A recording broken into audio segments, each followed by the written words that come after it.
Hello बच्चों, सुप्रभात। आज हम कृतिका के मेरे संग की औरतें अध्याय के अंदर मृदुला गर्ग के द्वारा संस्मरणात्मक रचना के अंदर अध्ययन कर रहे हैं, जिसमें लेखिका अपने पारिवारिक जीवन से संबंधित जो वृत्तांत है उसका वर्णन कर रही है। किस प्रकार से वो अपने पारिवारिक जीवन के अंदर कि अपने आसपास कि यानी परिवार के अंदर जो सदस्य हैं, जो औरतें हैं, उनका वर्णन करती हुई वो कहती है। और पीछे अपनी बहन के बारे में जिसमें हम पढ़ रहे थे कि किस प्रकार से वो अपनी बात की या अपनी जो जिद थी उसकी पक्की थी। अगर वो जो मन में ठान लेती थी वो निश्चित ही उसको पूरा करके छोड़ती थी। जब उसकी शादी की बात आती है तो वो कहती है, नहीं, मैंने तो लड़का पसंद कर रखा है। अब चाहे लड़के को उसको पता हो या ना हो कि उससे शादी होने वाली है, लेकिन लड़के को इतना ज़रूर पता था कि वह इतनी जिद की पक्की है, वो अपनी धुन की पक्की है कि वो जैसा मन में ठान लेती है वो करके दिखाती है। जब उसे ये पता चलता है कि वो उससे उनकी शादी होने वाली है तो निश्चित रूप से उन्होंने भी हथियार डाल दिए, क्योंकि उनको पता था कि अब उसकी जिद के आगे तुम्हारी नहीं चलेगी।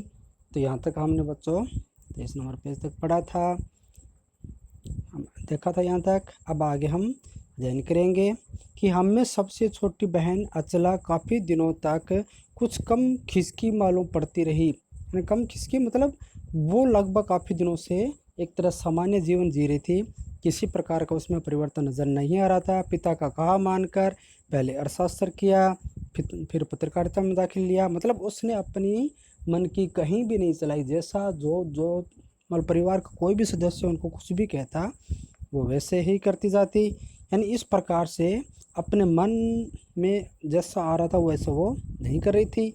इस तरह से वो एक तरह से किसकी मालूम हो रही थी, यानी जो जो कोई कुछ कहता वो वैसे ही करता नजर आती।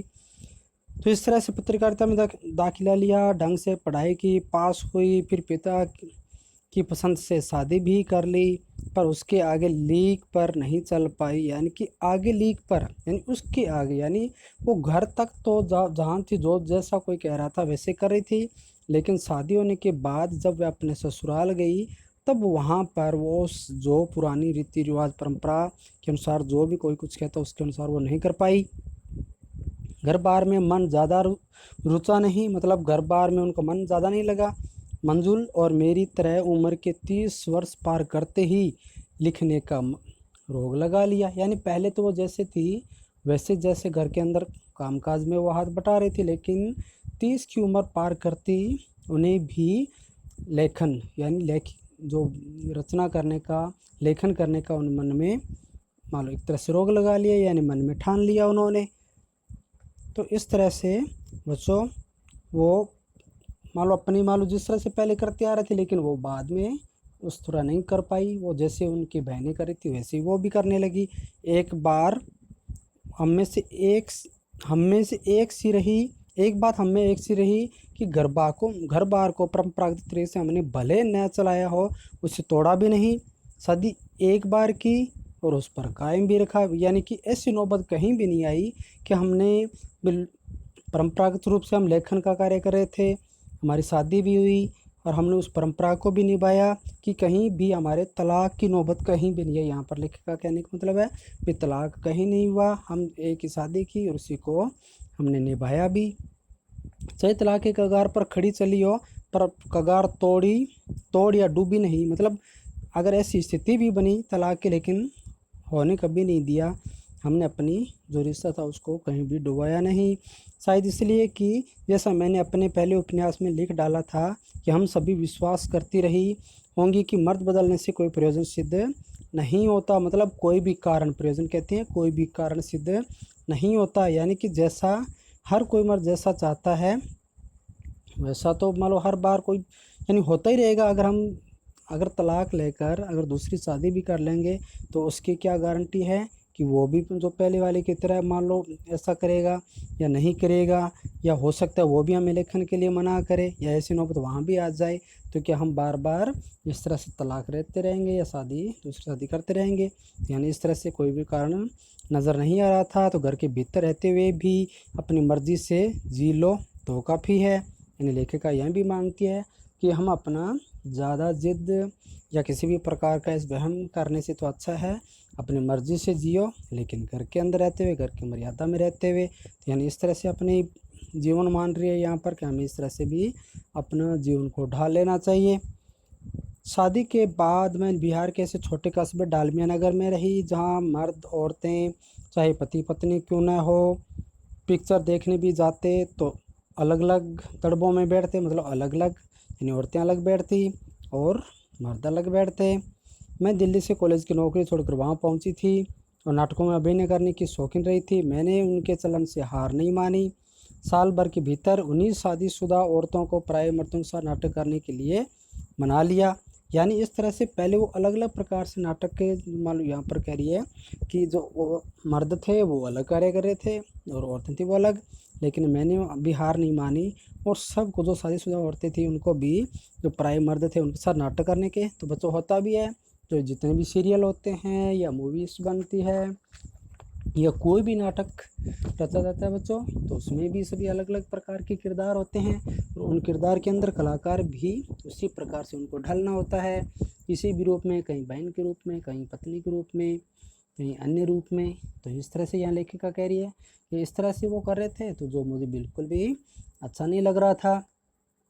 तो इस तरह से करने के लिए मैंने उनको मना ही लिया, हार नहीं मानी मैंने, क्योंकि यहाँ जो लेखिका थी वो नाटक की रचना भी कर रही थी। तो इस तरह से अगले 4 तक हमने कई नाटक के अकाल राहत कोष के लिए उन्हीं के माध्यम से पैसा भी इकट्ठा किया। तो यानी राहत कार्यों के लिए भी हाथ बटाती थी लेखिका। वहाँ से निकली तो कर्नाटक के और भी छोटे कस्बे बागलकोट में पहुँच गई। तब तक मेरे 2 बच्चे हो चुके थे जो स्कूल जाने लायक उम्र पर पहुँच रहे थे, पर वहाँ कोई स्कूल, ढंग का स्कूल नहीं था।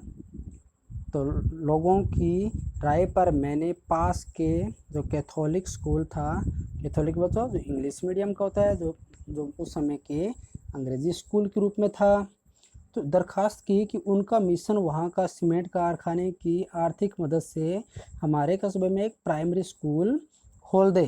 पहले उन्होंने कहा चूँकि इस प्रदेश में क्रिश्चियन जनसंख्या कम थी, तो क्रिश्चियन बच्चों मतलब समझते हो, ईसाई जो जाति होती है, ये ईसाई बिरादरी होती है, उसके लोगों की संख्या वहाँ थी नहीं, क्योंकि ऐसे जो लोकल एरिया था या जो इस तरह कारखाने वाले जो एरिया था वहाँ पर इस प्रकार अंग्रेज़ ये अपने वहाँ नहीं रहते थे, वो वही अच्छे से इलाके को देखकर वहीं पे अपना निवास स्थान बनाते थे, इसलिए वहाँ स्कूल खोलने में असमर्थ थे। मैंने गैर क्रिश्चियन बच्चों को भी शिक्षा पाने के लायक अधिकार सिद्ध करते हुए अपना इसरार, मतलब अपना इकरार या अपनी जो मन में ठान रखा था उसको बरकरार रखा कि मुझे तो यहाँ पर स्कूल खोलना ही है। यानी इस तरह से मैंने मन में ठान ही रखा था कि मुझे तो अगर स्कूल चाहिए तो चाहिए, यानी आग्रह जारी रखा उनके आगे, अपनी जो मन की इच्छा थी वो उनको आगे रखा। उनको इसरार कहते हैं बच्चों, आग्रह करना यानी किसी बात के लिए मनाना। तब उन्होंने कहा हम कोशिश कर सकते हैं, बशर्ते आप हमें यकीन दिलाएं कि वह स्कूल अगले 100 वर्षों तक चलता रहेगा। तो यानी उन्होंने कहा, उन्होंने भी रखा कि ठीक है हम स्कूल खोल देंगे, ऐसा ना हो कि स्कूल वो बंद हो जाए, बच्चे आए नहीं, ऐसा नहीं होना चाहिए। आपको हमें गारंटी देनी होगी इस बात की, हमें बेशर्ते आपको इस तरह यकीन दिलाना होगा कि आप अगले 100 वर्षों तक वो स्कूल चलता रहेगा। तो मुझे गुस्सा आ गया। यानी लेखिका कहती है इस प्रकार हमारे देश के अंदर ही हमें इस प्रकार की शर्त के लिए वो हमें कर रहे हैं, मजबूर कर रहे हैं। तो लेखक ने, मुझे भी गुस्सा आया। स्कूल की छोड़िए, किसी के बारे में यकीन नहीं दिलाया जा सकता कि वह अगले 100 वर्ष तक चलेगा।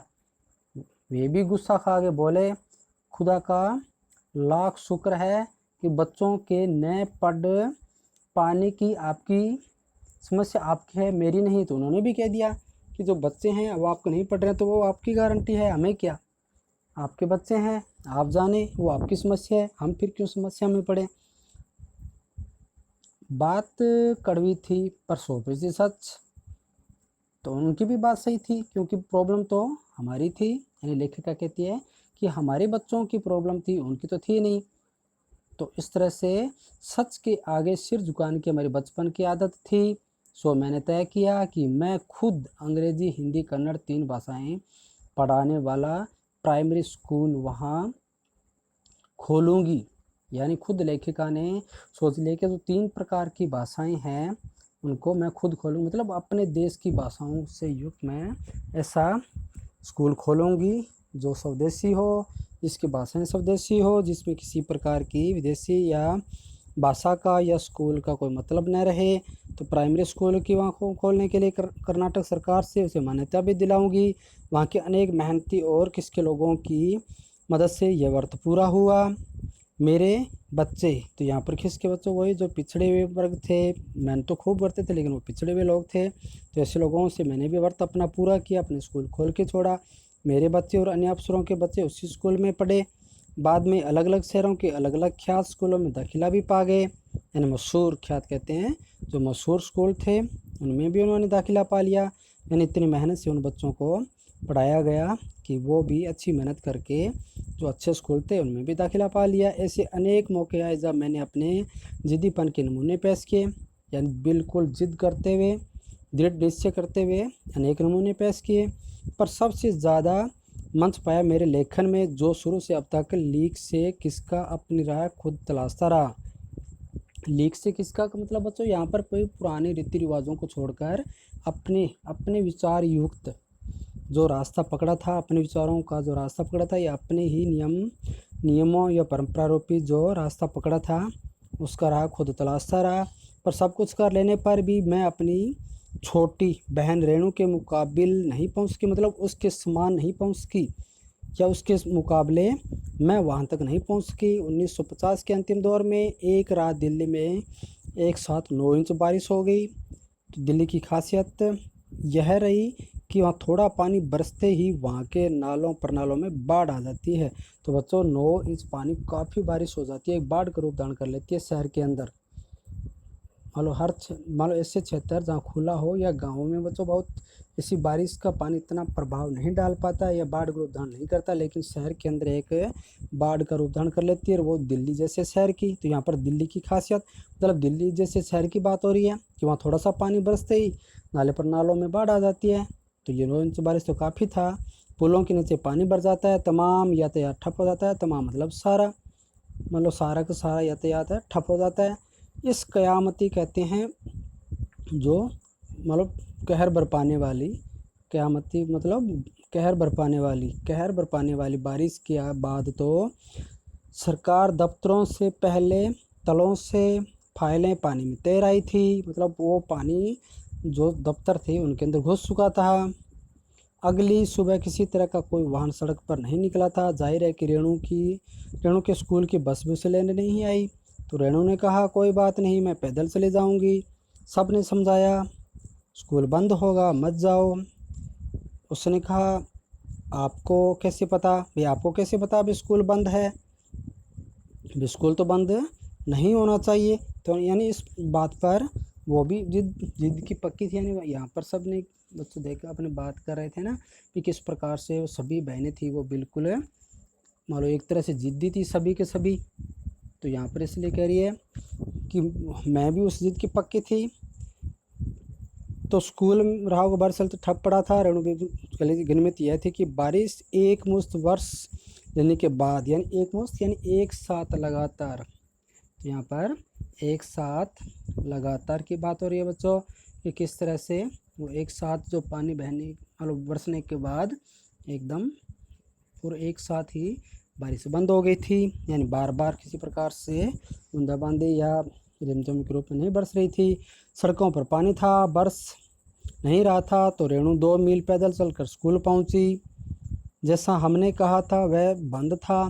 तो चौकीदार रेणु को देख दंग रह गया, यानी जो चौकीदार था वो भी रेणु देख दंग रह गया कि ये कैसे आ गई, यहाँ तो कोई आ ही नहीं सकता था। पर रेणु को कोई मलाल नहीं था, मतलब मलाल मतलब किसी प्रकार का उसे कोई मान लो कष्ट नहीं था या अपने पर किसी भी प्रकार का दुख नहीं था उसको कि वो ऐसा करके आई है, कितना पानी के अंदर से भीग के ये चल कर आई है। वह वापस 2 मील चलकर घर पहुंच गई। तो सब ने कहा हमने पहले ही कहा था, यानी कि सब घर वाले और बच्चों जब होता भी है तब अगर हम जिद कर कर किसी काम को करते हैं और अगर वैसा वो नहीं होता तो जो कहने वाले होते हैं वो किस प्रकार से हमें कोसते हैं, किस प्रकार से हमारा व्यंग्य करते हैं, हमारा मजाक उड़ाते हैं। तो इस तरह से लेखिका कह रही है मेरे साथ भी ऐसे हुआ, यानी कि रेणु के साथ भी ऐसा ही हुआ। उसने कहा स्कूल बंद था तो मैं वापस आ गई। इसमें आपका कहना कहाँ से आ गया, मतलब आपका कहना का मतलब क्या है? आप कहते जाओ ना जाओ, स्कूल खुला होता तो भी आपका वही कहना था, और स्कूल बंद है तो भी वही आपका कहना था। तो इसमें आपका कहने से क्या मतलब हुआ? जो था तो मैं वापस आ गई। समय तो मतलब कष्ट तो मुझे होना था, जो हुआ या नहीं हुआ वो तो मुझे देखना है, आपको ऐसी इतनी समस्या क्यों हो रही है? यानी इस तरह से लेखिका कि जो बहन थी वो इस तरह से उनको मतलब एक बार से मतलब अपनी जिद पर अड़ते हुए कहती है, सोचती हूँ कैसे रोमांच का अनुभव हुआ होगा उसे उस दिन, जगह जगह पानी से लब लब करते सुनसान शहर में निचाट अकेले अपनी धुन में मंजिल की तरफ चलते जाना। सच अकेलेपन का मज़ा कुछ और है। यानी यहाँ पर जो लेखिका है वो किस तरह से रेणु की उस जिद को भी बड़ी सराहना कर रही है कि किसी भी कठिन रास्ते पर या रास्ते पर अकेले चलते जाना, वही ऐसे रास्ता जो कठिनाई भरा हुआ हो, रोमांच भरा हुआ हो, या हमारे लिए संकट बनकर आया हो, और उस जो लब लब मतलब लबालब भरे हुए और सुनसान यानी जनहीन, जहाँ पर कोई भी व्यक्ति नहीं जा रहा था, और निचाट के रूप में कहेंगे बच्चों पूरी तरह से, यानी पूरी तरह से जो पानी से भरा हुआ था अकेला, और कोई नहीं था वहाँ, अपनी धुन में पानी बहा जा रहा था, उसी धुन के अंदर वो जो बहन रेणु थी वो भी उसी मान लो एक मंजिल जिद के आगे वो बढ़ी जा रही थी। सच अकेलेपन का मज़ा कुछ और है। यानी कि जिस तरह से हम किसी के बिना सहारा लिए हुए अपनी इस तरह मंजिल की तरफ आगे बढ़ते हैं तो उसका आनंद कुछ और ही होता है, उसका मज़ा कुछ और ही होता है। तो लेखिका बच्चों यहाँ पर कह रही है कि हमें भी ज़िंदगी में इस तरह से अनेक कठिनाइयों का सामना करते हुए, कठिन रास्तों का सामना करते हुए आगे बढ़ते जाना चाहिए। हमें भी कभी भी घबराना नहीं चाहिए, और अगर हमें लक्ष्य की प्राप्ति न भी हो तो भी हमें हार नहीं माननी चाहिए। फिर से हमें फिर बार बार प्रयास करने चाहिए, हर बार उस लक्ष्य को प्राप्त करने की ओर हमें कदम बढ़ाते जाने चाहिए। तो इस तरह से बच्चों आज हमारा अध्याय जो पूरा हुआ, जो मेरे संग की औरतों के रूप में संग समान करती हुई लेखिका अपनी रचना के माध्यम से किस प्रकार से अपने घर की औरतों के बारे में वर्णन किया है, किस प्रकार से उनकी महानता का वर्णन किया है कि वो किस किस प्रकार की उस पुराने ज़माने की जो औरतें थी, और किस तरह से वो अपनी जिद पर अड़कर आगे की तरफ बढ़ती जाती है। तो बच्चों हमें बहुत कुछ सीख मिलती है इस अध्याय से। आगे हम चलते हैं अभ्यास प्रश्न के अंदर। तो बच्चों अभ्यास प्रश्न में देखिए पहला प्रश्न, लेखिका ने अपने नानी को कभी देखा भी नहीं फिर भी उनके व्यक्तित्व से वे क्यों प्रभावित थी? तो बच्चों इसके अंदर हमने देखा था ना बच्चों अभी किस प्रकार से तो उनकी नानी एक पुराने ख्यालों की होते हुए या उनके उस पुराने ज़माने के ख्यालात या परंपरा होते हुए भी जो लेखिका की नानी थी वो घर का पर्दा प्रथा भी करती थी और परंपरागत तरीके से भी रहती थी। किस तरह से वो आज़ादी मालूम पूरी तरह से बेखबर थी, और वह अपनी बेटी की शादी उस नौजवान से करना चाहती थी जो एक स्वतंत्रता सेनानी के रूप में के लिए जैसा आज़ादी का सिपाही हो उस प्रकार का हो, उससे वो शादी करना चाहती थी। यानी अपनी लेखिका की माँ है, यानी उसकी बात हो रही है। तो इस तरह से उनके भी जुनून था, और जो नानी थी वो बड़ी ममतामयी माँ भी थी। किस तरह से भारतीय औरतों की तरह वो भी अपनी बेटी की शादी की फिक्र करती थी, और वह अनेक प्रकार से परंपरागत तरीकों से अपने निजी जीवन में भी बिल्कुल आज़ाद ख्यालों वाली महिला थी। यानी किस तरह से वो सोच लेती थी कि देश हमारा भी आज़ाद हो, और उसके ऐसे जो मर्द पुरुष हैं वो अंग्रेज़ों का गुलाम न बने बल्कि देश के लिए अपने प्राण न्यौछावर कर दे। यानी इस प्रकार से वो भी एक आज़ाद ख्याल वाली औरतें थी, स्पष्टवादिता भी थी वो। तो इस तरह से बच्चों आप इसमें अपना वर्णन कर सकते हैं फर्स्ट क्वेश्चन के अंदर। सेकंड क्वेश्चन को देखिए, लेखिका की नानी की आज़ादी के आंदोलन में किस प्रकार भागीदारी रही? तो इसमें बच्चों कि नानी एक परंपरा करने वाली अनपढ़ और पर्दा करने वाली औरत थी, यानी घूंघट के अंदर रहने वाली औरत थी। घर से बाहर उसने कभी जाकर देखा तक नहीं था। यानी उनका पूरा जो घर का वातावरण ही उनके लिए एक तरह आंदोलन ही था। और उनके पति जब अंग्रेज़ों के मान लो आज्ञाकारी बनकर वो कार्य करते थे तो उनके बिल्कुल भी पसंद नहीं था। वो नहीं चाहती थी कि उनका पति है वो इस तरह से अंग्रेज़ों के आज्ञाकारी बने, इसलिए उसने अपने ऊपर भी लागू नहीं होने दिया। यानी इस तरह से उन्होंने अपने पति की जो इस तरह से आज्ञाकारी था वो भी अपने ऊपर हावी नहीं होने दिया। वो अपने ही विचारों में, अपने देश की आज़ादी के विचारों की रखने वाली थी। जब उनकी बेटी को मान लो जब शादी योग्य हुई तो उन्होंने किस तरह से अपने पति से कहा कि आप अपने मित्र प्यारे लाल को बुलाओ जो मेरी पुत्री के लिए एक ऐसा वर ढूंढे जो देश की मतलब स्वतंत्रता सेनानी हो या देश के आज़ाद कराने वाला क्रांतिकारी हो। तो इस तरह से यहाँ पर तो हम देख सकते हैं कि आंदोलन, आज़ादी के आंदोलन में किस प्रकार से भागीदारी थी। 3rd नंबर क्वेश्चन के अंदर लेखक क्या कि माँ परंपरा का निर्वाह करते हुए सबके दिलों पर राज करती थी। इस कथन के आलोक में लेखिका की माँ के व्यक्तित्व की विशेषताएं लिखिए। और 6 नंबर के अंदर है लेखक की दादी के घर के माहौल का सब चित्र अंकित कीजिए। तो यहाँ बच्चों आप इस 3rd नंबर क्वेश्चन को अच्छी तरह से लर्न कर लेंगे, यानी क और ख के रूप में। यानी आपको ये नोटबुक के अंदर नहीं लिखना बच्चों, बल्कि आपको लर्न तो ज़रूर करना है, याद तो आपको ज़रूर करना है इसको, यानी याद करेंगे आप, इसे लर्न करेंगे। बच्चों ध्यान दे लेना कि आप इसे याद तो ज़रूर करेंगे। 4th नंबर क्वेश्चन में चलिए, आप अपनी कल्पना से लिखिए कि परदादी ने पोतों के लिए पहले बच्चे के रूप में लड़की पैदा होने की मन्नत क्यों मांगी। तो ये अच्छा क्वेश्चन है बच्चों, इसको आपको लिखना है। यानी किस प्रकार से दिया हुआ है इसको कि अपनी कल्पना रूपी जो मतलब बात की थी। तो लेखक की परदादी ने मंदिर में जाकर मन्नत मांग रखी थी ना बच्चों, हमने इसको पढ़ा था कि किस प्रकार से वह अपने पुत्र वधू के लिए पहला जो बच्चा था या मान लो संतान होने वाली थी वो एक लड़का न होकर एक लड़की हो, ऐसी मान लो उन्होंने अपनी जो मतलब मन्नत मांगी थी मंदिर में। उनकी दादी भी एक परंपरा विरोधी थी, यानी वो नहीं मानते थे कि जो पहले से चला आ रहा हो, यानी कि जो लोग बच्चे को ज़्यादा, लड़के को ज़्यादा चाह रहे हैं, तो वो इस तरह से ऐसी परंपरा वाले नहीं थी। तो इस तरह से वो भी भगवान के सामने विचार रखते हुए दादी कहती है कि मेरी मन्नत पूरी होगी और पहले घर में पुत्री ही होगी, पुत्र का जन्म नहीं होगा। ऐसा कहकर जो दादी थी उसने अपनी स्वयं की जो लीक थी उठ के हटकर कुछ अलग दिखाते हुए इस तरह से मालूम मन्नत मांग ली। और परदादी के मन में बेटे और बेटी में भेद बिल्कुल भी नहीं था बच्चों, इसको देखते हुए। इस कारण वह अपनी नातिन को खिलाने की कल्पना से वह प्रसन्न थी। परदादी जानती थी कि पुत्र पुत्री में अपेक्षा अधिक उत्तरदायी और जो सेवा भावी घर परिवार का ध्यान रखने वाली होती है। परदादी धार्मिक विचारों की भी थी और किस तरह से जो उसने अपनी नातिन के लिए उसका विवाह करके धार्मिक कर्तव्य का पालन भी करना चाहती थी। और परदादी स्वयं नारी थी, अतः वह अपनी ही जाति के प्रति उनका प्रेम और झुकाव स्वाभाविक रूप से तो नहीं था। गांधी जी के नेतृत्व और विचारों वाले नारी के बढ़ते सम्मान और महत्ताओं की बात की जाए तो परदादी को पुत्र वधू के लड़की होने की जो मन्नत मांगने के लिए उसको प्रोत्साहित भी किया कि किस तरह से वो एक आज़ाद ख्याल वाली है और किसी भी प्रकार के वो आगे किसी के आगे नहीं झुकेगी।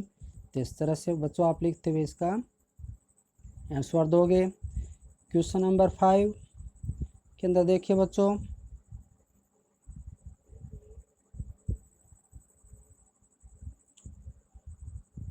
डराने धमकाने और उपदेश देने या दबाव डालने की जगह सहजता से किसी को भी सही राह पर लाया जा सकता है। पाठ के आधार पर तर्क सहित उत्तर दीजिए बच्चों। तो ये तर्क शक्ति आपकी है बच्चों कि किस प्रकार से हम बिना किसी पर दबाव बढ़ाए हुए अगर हम कोई कार्य करना चाहेंगे या करवाना चाहेंगे तो किस तरह से करवाएंगे। तो बच्चों हर समाज में कुछ लोग ऐसे भी होते हैं जो सही मार्ग से भटकर गलत रास्ते पर चल पड़ते हैं। तो ऐसे लोगों को सुधारने के लिए दो तरीके से मान लो या कई प्रकार से हम कह सकते हैं।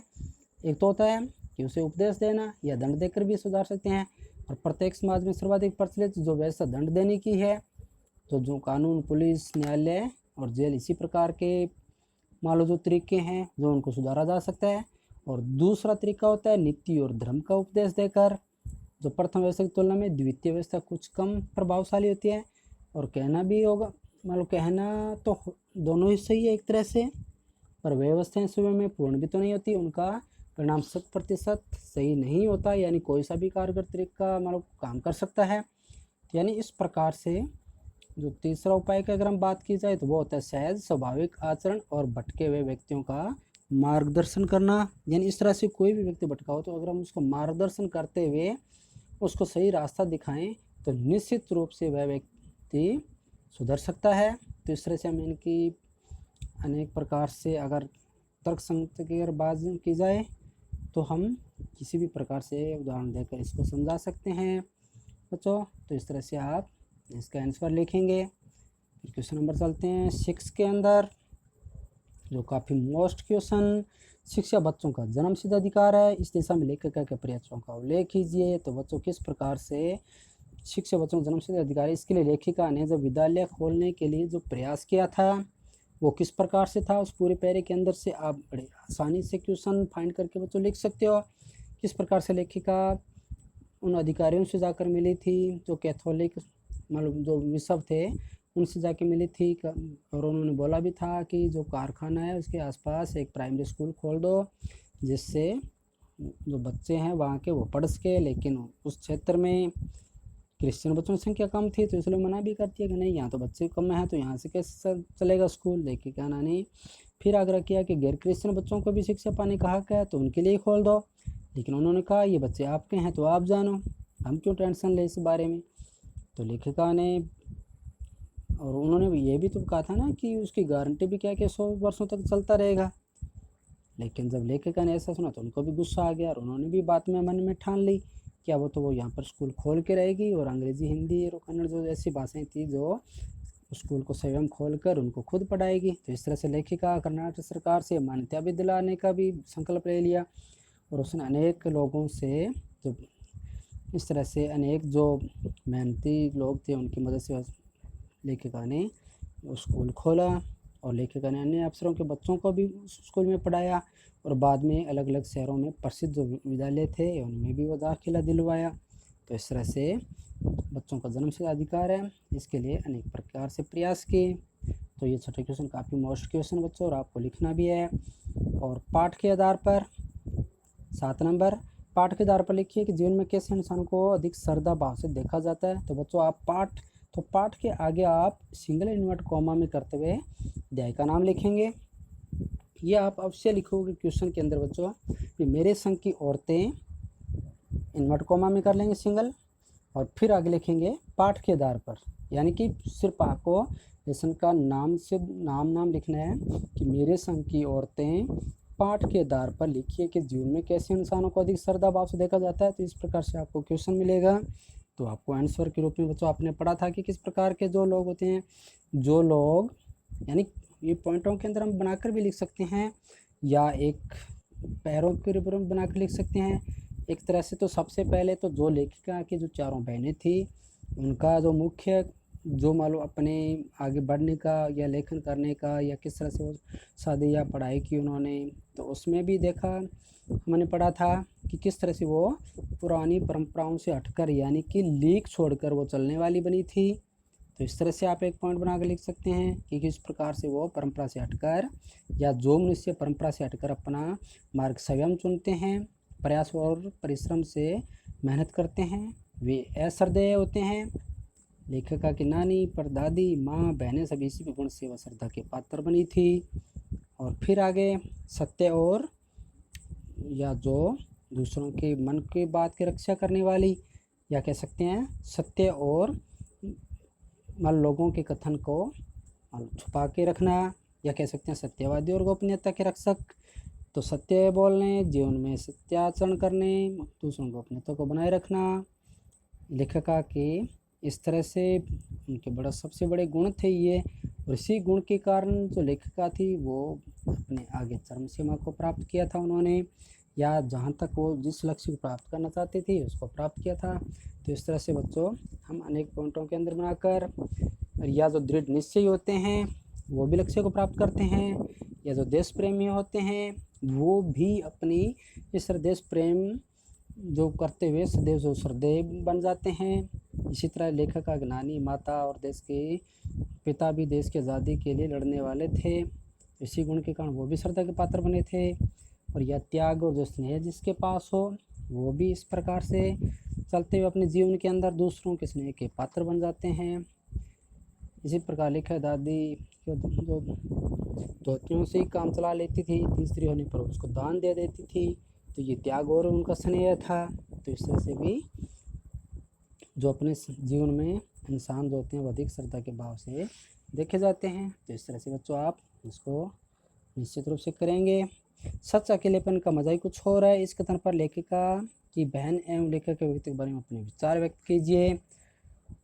तो बच्चों आप चलो ये भी क्वेश्चन आप करेंगे, है तो मोस्ट क्वेश्चन में से, और आप लिखे हुए क्वेश्चन बच्चों ज़्यादा याद रहते हैं। तो यहाँ पर भी सिंपल सा क्वेश्चन है, तो आप इसको करेंगे कि जब कोई तुम्हारा साथ न दे और तुम्हें अकेला चलना पड़े, तो यहाँ पर तो इस प्रकार का जो अगर मतलब लक्ष्य में ठान रखा हो या अपने मन में धारण कर लिया हो, तो सचमुच अकेला चलने वाला किसी भी कार्य को अपने बलबूते पर पूरा कर सकता है।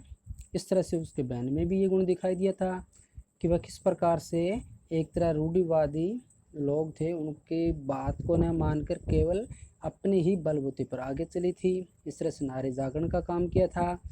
तो इस तरह से अनेक औरतें भी इस तरह से, और यहाँ पर लेखिका भी कहती है कि किस प्रकार से वो एक जो बिहार के अंदर सिनेमा देखने वाली औरतें थी वो अलग अलग दोनों रूप में बढ़ती थी, लेकिन लेखिका ने हार न मानते हुए उनको भी एक साथ उस नाटक को करने के लिए उनको जो औरतें थी या जो ऐसे पराये मर्द थे उनको भी मना लिया था। तो इस प्रकार से अनेक रूप में, और उनकी बहन रेणु भी जो स्कूल के अंदर जाने के लिए उस बारिश के अंदर भी किस तरह से उस भयंकर वर्षा के दुकान रास्ता पानी से भरा हुआ था उसके अंदर भी मतलब अकेले पैदल पहुंच गई थी, और स्कूल बंद होने पर भी बिना किसी मलाल के वो लौट आई थी, यानी बिना किसी माली गुस्से के या किसी भी प्रकार के वो उसको भी किसी प्रकार का कोई दुख नहीं था। और जगह जगह पानी से भरे हुए अंदर भी अपनी धुन के अंदर वो स्कूल गई थी और धुन के अंदर वापस लौट आई। तो यह तंत्र उनके लिए रोमांचक था। तो इस तरह से कह सकते हैं कि लेखिका के जो मतलब अकेलेपन का मज़ा ही कुछ और होता है। तो इस तरह से बच्चों आपने देखा कि लेखिका का परिवार पूरा का पूरा परिवार किस तरह से अनेक भावों से युक्त था। तो बच्चों आपको पूरा अध्याय समझ में आ गया होगा। ये क्वेश्चन जितने आपको बताए हैं ये आपको पूरे करने हैं, और आपकी सैटरडे तक नोटबुक कंप्लीट आनी चाहिए। और आपको टेस्ट के लिए वेडनेसडे का आपको पता चल गया होगा कि किस तरह वेडनेसडे से आपका टेस्ट होगा। तो उसमें बच्चों आपको लेसन का भी पता चला है, तो अच्छी तरह से लर्न करना और अच्छे आपके मार्क्स आने चाहिए सुंदर राइटिंग के अंदर, उसको करना है और अच्छी तरह से दोहरान करना। कहीं कुछ समझ में न आए तो कॉल या मैसेज के द्वारा आप जान सकते हैं। जय हिंद।